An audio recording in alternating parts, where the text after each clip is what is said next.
तरह के वास्तु होते हैं, मतलब 3 सबसे इंपॉर्टेंट वास्तु होते हैं। अभी तो वास्तु हम बहुत डिटेल में पढ़ेंगे, लेकिन 3 सबसे इंपॉर्टेंट वास्तु होते हैं। सबसे पहला अर्थ, भूमि। क्यों? मैंने बताया वास करने का स्थान। जब आदिवासी थे, जब घर नहीं हुआ करते रहे, तब भी धरती होती थी। ये धरती ही है जहाँ पे हमारा वास, जो हमारा निवास है, ये पॉसिबल हो पाया। ये पृथ्वी ही है जहाँ पे सारी एनर्जी बैलेंस हो पाई, जहाँ पे सूर्य की एनर्जी मिलती है, मैग्नेटिक फोर्स मिलती है, ग्रेविटेशनल एनर्जी है। तो इस तरह का एनवायरनमेंट सिर्फ पृथ्वी पर ही संभव हो पाया, जहाँ पे मानव जीवन आज संभव हो सका है, जहाँ पे जल है, पंच तत्वों का बैलेंस है। तो हम अगर पृथ्वी पर रहते हैं युगों युगों से, तो हमारा सबसे बेसिक स्तर पर, सबसे अगर फाउंडेशनल लेवल पे बोला जाए, तो वास करने का स्थान क्या हुई? पृथ्वी। तो सबसे पहला, सबसे इंपॉर्टेंट जो वास्तु है वो है धरती। उसके बाद दूसरा वास्तु है होम, हमारा घर। सबसे इंपॉर्टेंस फिर पृथ्वी, लैंड, पृथ्वी के बाद आई घर की। क्यों? क्योंकि पृथ्वी पर ही तो हम अपना घर बनाते हैं, और घर जहाँ पे हम रहते हैं, जिस तरह की हम उसकी आकृति बनाते हैं, हर चीज़ इम्पैक्ट डालती है हमारे जीवन में, कि उसका शेप कैसा है, उसका कलर कैसा है, उसमें किस तरह के मटेरियल यूज़ हुए हैं, ये सब चीज़ें मैटर करती है। क्यों? क्योंकि उस घर के अंदर, उस स्ट्रक्चर के अंदर हमें अपना जीवन बिताना है, हमें ज़्यादा से ज़्यादा समय देना है, हमारे पूरे परिवार को उस घर के अंदर रहना है एकजुट होकर।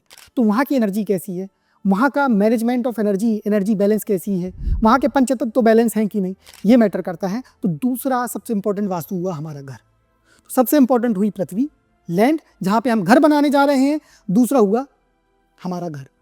तीसरा सबसे इंपॉर्टेंट वास्तु है हमारी बॉडी, हम खुद। क्यों? क्योंकि हमारी बॉडी ही हमारा घर है। ग्रंथों में, शास्त्रों में बोला गया है कि हम ये शरीर नहीं है, हम एक आत्मा है, हम परमात्मा का अंश है, हम एक दृष्टा हैं, हम चीज़ों को देखने आए हैं। लेकिन हम अपनी लैक ऑफ अवेयरनेस के कारण अपने आप को क्या मान लेते हैं कि हम ही बॉडी है, मैं ये शरीर हूँ, जबकि ये शरीर नश्वर है। अल्टीमेटली शरीर एक घर है आत्मा का।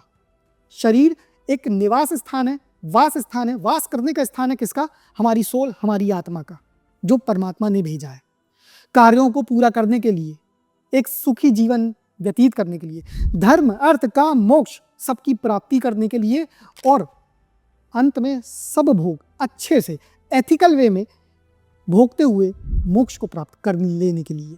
तो अल्टीमेटली जो ये बॉडी है, ये घर है, ये टूल है, जिसके थ्रू हम अच्छे अच्छे भोग का, मतलब कहना चाहिए कि क्या कहना चाहिए कि हम फील कर पाएंगे, हम अच्छे अच्छे भोग पाएंगे। अगर हम खाना खा पा रहे हैं अच्छा इस बॉडी के तहत, हमें सुख मिल रहा है, हम उसे फील कर पा रहे हैं इस बॉडी के माध्यम से। अगर हमें दुख मिल रहा है तो भी हम फील कर पा रहे हैं इस बॉडी के माध्यम से, क्योंकि आत्मा को तो ना कोई जला सकता है, ना कोई मिटा सकता है, ना कोई काट सकता है। तो अल्टीमेटली हमारी आत्मा का निवास स्थान क्या हुआ? ये बॉडी। और जब आप वास्तु में पृथ्वी, अपने घर और अपनी बॉडी को अलाइन कर लेते हो, तब आप एक सुखी, सफल और समृद्ध जीवन जीने लगते हो। तब आपका परिवार भी खुशहाल होगा, तब आप भी खुशी से सफलता को प्राप्त करेंगे, और एक अच्छा जीवन जी के अपने फैमिली का, अपने बच्चों का अच्छा भविष्य बना पाएंगे। बॉडी जब आ जाती है, यहाँ पे काम करता है एस्ट्रो वास्तु। हम आने वाले सेशंस में देखेंगे, लेकिन आपको एक हल्का सा इंट्रो दे दूँ। सबकी बॉडी अलग है, सबके कर्मा अलग है। इसीलिए जब हम उसकी कुंडली से, उसके बर्थ चार्ट से अलाइन करते हैं वास्तु को, that is astro vastu, that is customize vastu. सबकी कर्मास पैटर्न अलग है, सबका भाग्य अलग है, सबकी बॉडी अलग है, वात, पित्त, कफ अलग है, सब अलग अलग प्रकृति के हैं। कोई वात प्रकृति का है, कोई पित्त, कोई कफ। आयुर्वेद में भी प्रकृति देख के मेडिसिन दी जाती है। इसी तरह जब कस्टमाइज करेंगे वास्तु, तो बर्थ चार्ट देख के वास्तु किया जाता है।